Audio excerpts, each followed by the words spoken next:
Hi, and welcome back to Catrin Figures. I'm your host, Caitlin, and I know it's been a minute since I've been on here, but we learn, we live, we love, and we move on. So, welcome back to Catrin Figures. Today I actually have a story time with cat video, aka the segment on here where I read books to you guys, and you don't judge me for my dyslexia. So there's going to be a few issues. Just dealing with it. So first off, before I introduce the book for this evening, I don't know why his bow tie is falling off, but I wanted to introduce my co-host for this episode. This is my Charlie McCartney ventriloquist dummy. I felt that he was very fitting for this episode because I am actually reading a request from a very good friend of mine, aka the great legend himself, my co-host with the most on Is It That Bad's the show we do on the Comic Core, and my comic dad.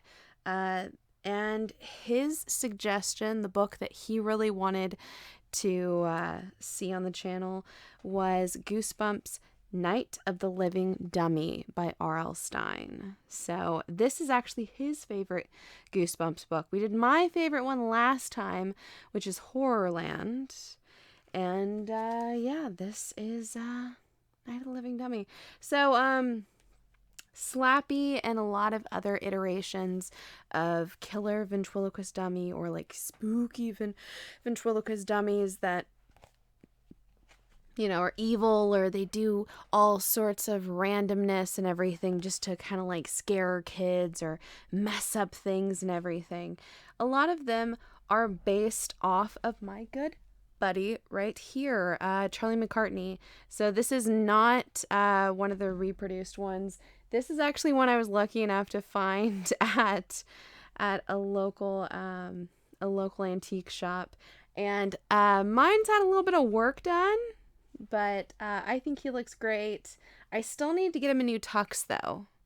His tux is it's seen better days, but I think that's pretty much last on my list of repairs that he needs done. But he's still got some wear and tear, and I love him. So I definitely thought he would be great to have on this episode. So getting right on into it, Night of the Living Dummy by R.L. Stine. As read to you by me. All right. Chapter 1.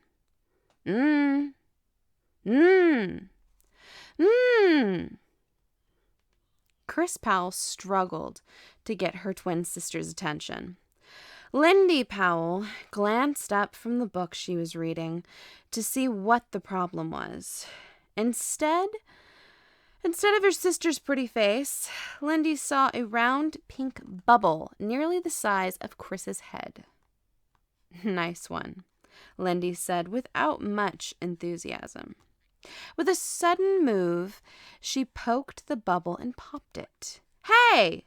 Chris cried as the pink bubblegum exploded onto her cheeks and chin. Lindy laughed. Gotcha. Chris angrily grabbed Lindy's paperback and slammed it shut. Whoops! Lost your place, she exclaimed. She knew her sister hated to lose her place in a book. Lindy grabbed the book back with a scowl. Chris struggled to pull the pink gum off her face. That was the biggest bubble I ever blew, she said angrily. The gum wasn't coming off her chin. I've blown much bigger than that, Lindy said with a superior sneer.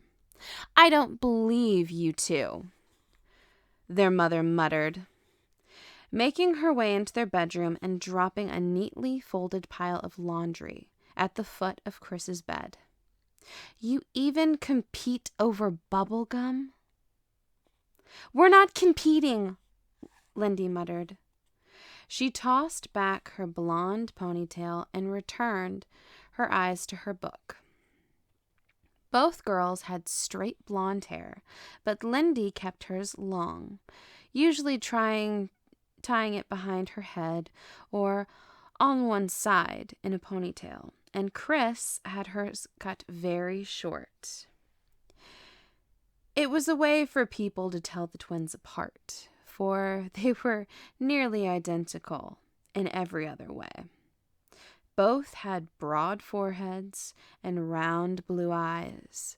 Both had dimples in their cheeks when they smiled.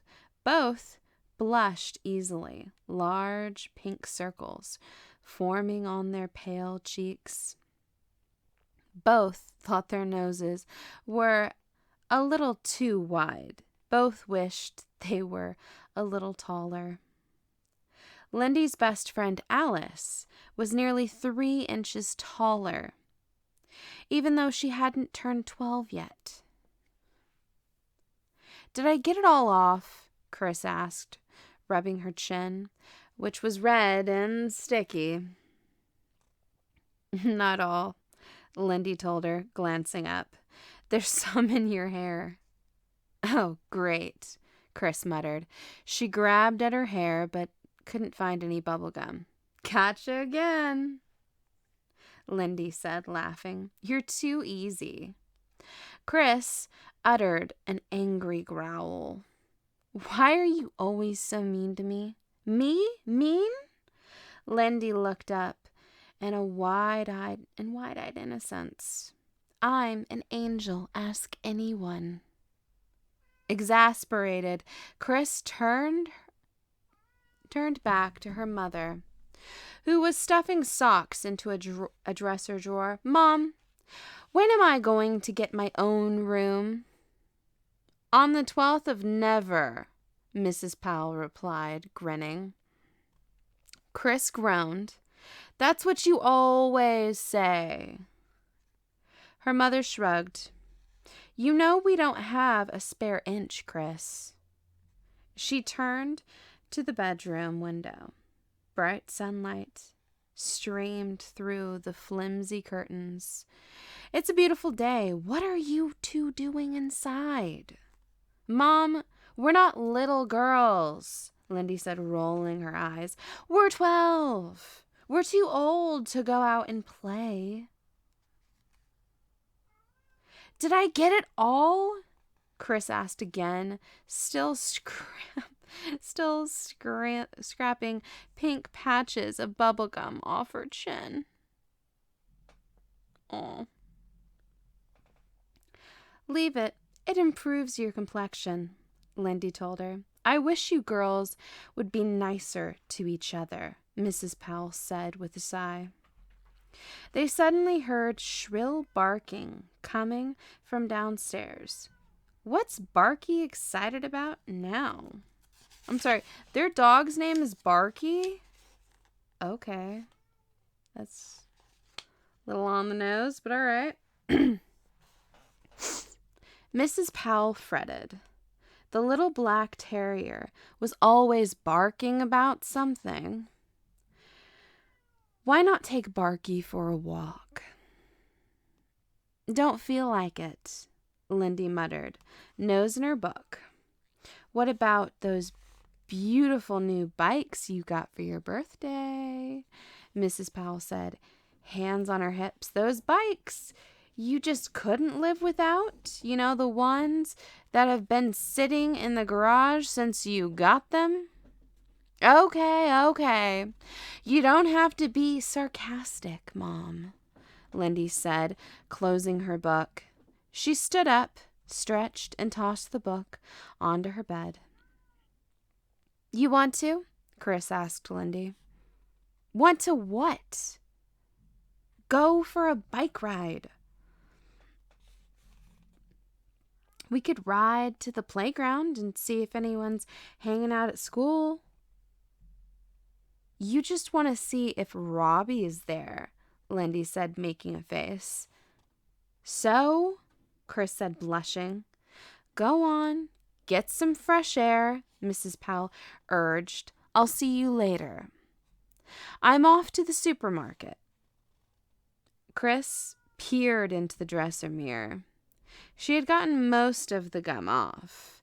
She brushed her short hair back with both hands. Come on, let's go out, she said. Last one out is a rotten egg. She darted to the doorway, beating her sister by half a step. As they burst out the back door, with Barky yipping shrilly behind them, the afternoon sun was high in a cloudless sky. The air was still and dry. It felt more like summer than spring. Both girls were wearing shorts and sleeveless t-shirts. Lindsay bent to pull open the garage door, then stopped. The house next door caught her eye. Look, they've got the walls up, she told Chris, pointing across their backyard. The new house is going up so quickly. It's amazing, Chris said, following her sister's gaze. The builders had knocked down the old house during the winter. The new concrete foundation had been put down in March. Lindsay and Chris had walked around on it when no workers were there, trying to figure out where the different rooms would go. And now the walls had been built. The construction suddenly looked like a real house, rising up in the midst of tall stacks of lumber and a big mound of red-brown dirt, a pile of concrete blocks, and an assortment of power saws, tools, and machinery. No one's working today, Lindsay said. They took a few steps toward the new house. Who do you think will move in? Chris wondered. Maybe some great-looking guy our age. Maybe some great-looking twin guys. Bow, chicka, wow, wow. Sorry, it's my own commentary. Sorry.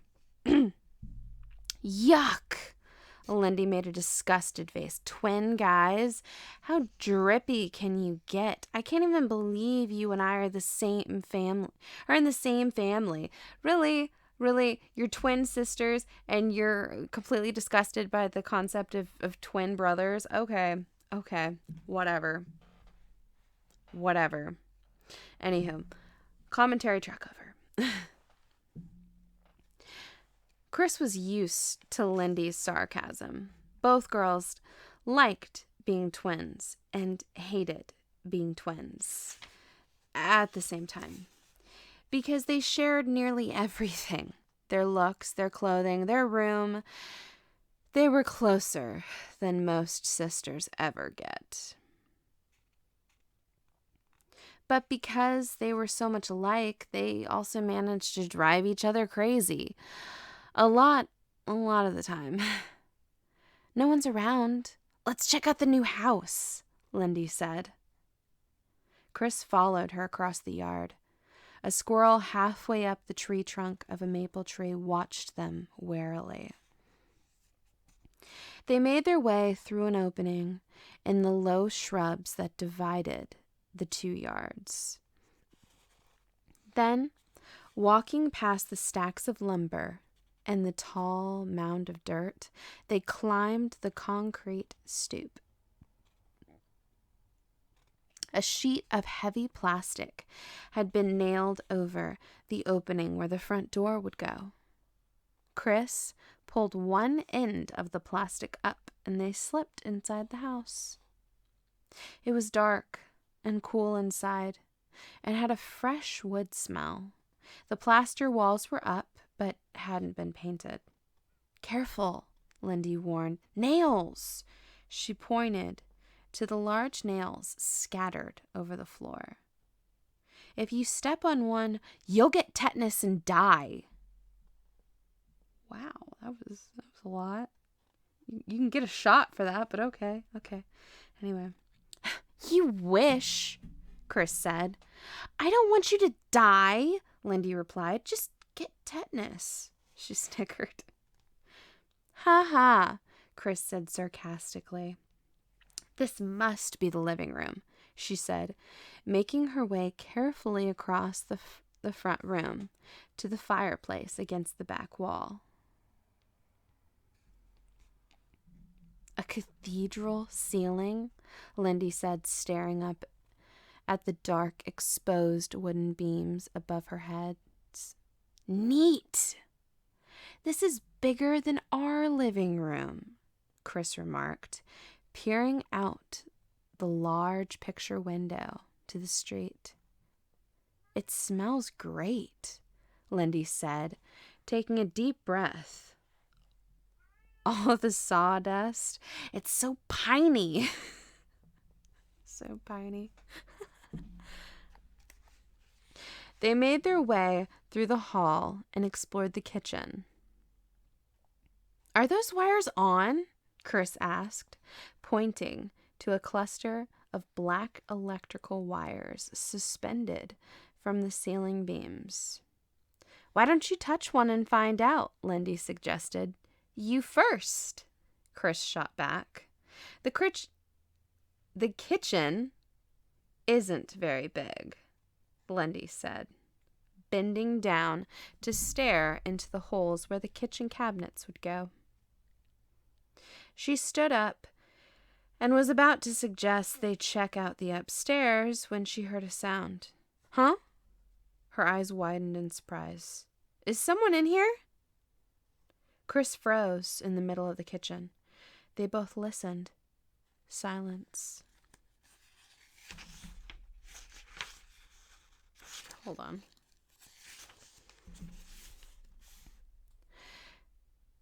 They heard soft, rapid footsteps close by, inside the house.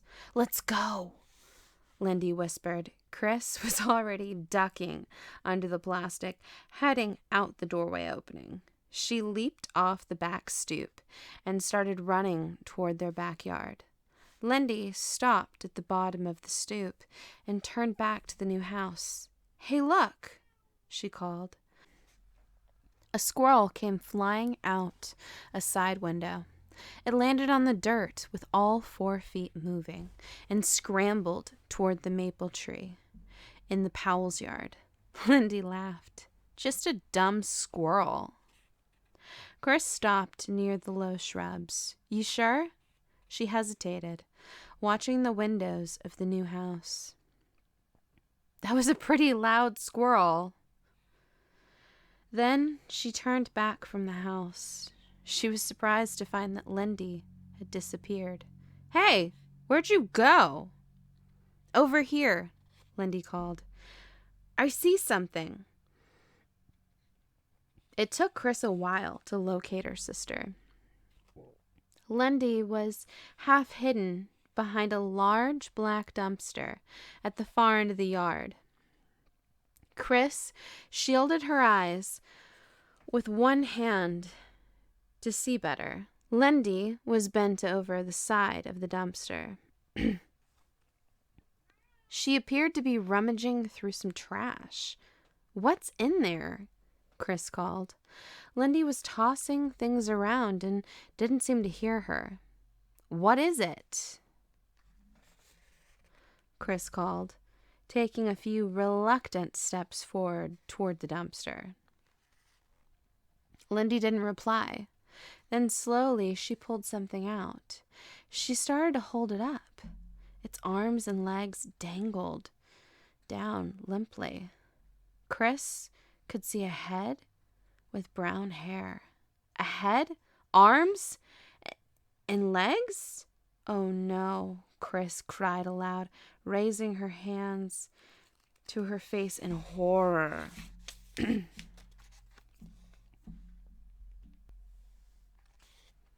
Chapter 2. A child? Chris uttered a silent gasp, staring in horror as Lindy lifted him out of the dumpster. She could see his face frozen in a wide-eyed stare. His brown hair stood stiffly on top of his head. He seemed to be wearing some sort of gray suit. His arms and legs dangled lifelessly. Lindy! Chris called, her throat tight with fear. Is he alive? Her heart pounding, Chris started to run to her sister. Lindy was cradling the poor thing in her arms. Is he alive? Chris repeated breathlessly. She stopped short of her sister. She stopped short when her sister started to laugh. No, it's not alive, Lindy called gleefully. Then Chris realized that it wasn't a child after all. A dummy? She shrieked. Lindy held it up. A ventriloquist dummy? She said. Someone threw him out. Do you believe it? He's in perfect shape. It took Lindy a while to notice that Chris was breathing hard, her face bright red. Chris, what's your problem? Oh, wow. Did you think he was a real kid? Lindy laughed scornfully. No, of course not, Chris insisted. Lindy held the dummy up and examined his back, looking for the string to pull to make his mouth move. I am a real kid, Lindy made him say. She was speaking in a high-pitched voice through gritted teeth, trying not to move her lips. Dumb, Chris said, rolling her eyes. I'm not dumb, you're dumb, Lindy made the dummy say in a high, squeaky voice. When she pulled the string in his back, the wooden lips moved up and down, clicking as they moved. She moved her hand up his back and found the control to make his painted eyes shift from side to side. He's probably filled with bugs, Chris said, making a disgusted face. Throw him back, Lindy. No way, Lindy insisted, rubbing her hand tenderly over the dummy's wooden hair. I'm keeping him. She's keeping me, she made the dummy say. Chris stared suspiciously at the dummy. His brown hair was painted on his head. His blue eyes, moved only from side to side and couldn't blink. He had bright red painted lips, curved up into an eerie smile. The lower lip had a chip on one side so that it couldn't quite match the upper lip. The dummy wore a gray double-breasted suit over a white shirt collar. The collar wasn't attached to a shirt. Instead, the dummy's wooden chest was painted white. Big brown leather boots were attached to the ends of his thin dangling legs. My name is Slappy, Lindy made the dummy say, moving his grinning mouth up and down. Dumb, Chris repeated, shaking her head. Why Slappy? Come over here and I'll slap you, Lindy made him say, trying not to move her lips. Chris groaned. Are we going to ride our bikes to the playground or not, Lindy? Afraid poor Robbie misses you? Lindy made Slappy ask. Put that ugly thing down, Chris replied impatiently. I'm not ugly, Slappy said in Lindy's squeaky voice, sliding his eyes side to side. You're ugly. Your lips are moving, Chris told Lindy. You're a lousy ventriloquist. I'll get better, Lindy insisted. You mean you're really keeping it? Chris cried. I like Slappy. He's cute, Lindy said, cuddling the dummy against the front of her t-shirt. I'm cute, she made him say, and you're ugly. Shut up, Chris snapped to the dummy. You shut up, Slappy replied in Lindy's tight, high-pitched voice. What do you want to keep him for? Chris asked, following her sister toward the street. I've always liked puppets, Lindy recalled. Remember those marionettes I used to have? I played with them for hours at a time. I made up long plays with them. I always played with the marionettes too, Chris remembered. I got the strings all tangled up. Frowning. You weren't any good at it. But what are you going to do with this dummy? Chris demanded. I don't know. Maybe I'll work up an act, Lindy said thoughtfully, shifting Slappy to her other arm. I bet I could earn some money with him. You know, appear at kids' birthday parties, put on shows. Happy birthday, she made Slappy declare. Hand over some money. Chris didn't laugh. The two girls walked along the street in front of their house. Lindy cradled Slappy in her arms, one hand up his back. I think he's creepy, Chris said, kicking a large pebble across the street. You should put him back in the dumpster. No way, Lindy insisted. No way, she made Slappy say, shaking his head, his glassy blue eyes moving from side to side. I'll put you in the dumpster. Slappy sure is mean, Chris remarked, frowning at Lindy. Lindy laughed. Don't look at me, she teased. Complain to Slappy. Chris scowled. You're jealous, Lindy said, because I found him and you didn't. Chris started to protest, but they both heard voices. They looked up to see the two Marshall kids from down the block running toward them. They were cute redhead kids that Lindy and Chris sometimes babysat for. What's that? Amy Marshall asked, pointing at Slappy. Does he talk? Her younger brother Ben asked, staying several feet away, an uncertain expression on his freckled face. Hi, I'm Slappy. Lindy made the dummy call out. She cradled Slappy in one arm, making him sit up straight, his arms dangling at his sides. Where'd you get him? Amy asked. Do his eyes move? Ben asked, still hanging back. Do your eyes move? Slappy asked Ben. Both Marshall kids laughed. Ben forgot his reluctance. He stepped up and grabbed Slappy's hand. Ouch! Not so hard, Slappy cried. Ben dropped his hand with a gasp. Then he and Amy collapsed in gleeful laughter. Ha! Lindy made Slappy laugh, tilting his head back and opening his mouth wide. The two kids thought that it was a riot. They laughed even harder. Pleased by the response she was getting, Lindy glanced at her sister, who was sitting on the curb, cradling her head in her hands, a dejected look on her face. She's jealous, Lindy realized. Chris sees that the kids really like Slappy and that I'm getting all of the attention. And she's totally jealous. I'm definitely keeping Slappy, Lindy told herself, secretly pleased at her little triumph. She stared into the dummy's bright blue, painted eyes. To her surprise, the dummy seemed to be staring back at her, a twinkle of sunlight in his eyes, his grin wide and knowing.